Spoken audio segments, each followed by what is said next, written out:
மகளே உன்னடியாரின் குறை தீர்க்க நின்ற சுயம்பு வடிவினில் சுடரும் ஒளிச்சுடர் மழையில் நனைகிறதே, பால் மழையில் நனைகிறதே.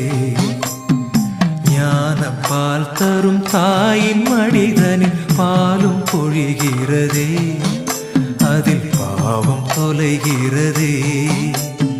சுயம்பு வடிவினில் சுடரும் ஒளிச்சுடர் மழையில் நனைகிறதே, பால் மழையில் நனைகிறதே. ஞான பால் தரும் தாயின் மடிதனில் பாலும் பொழிகிறதே, அதில் பாவம் தொலைகிறதே.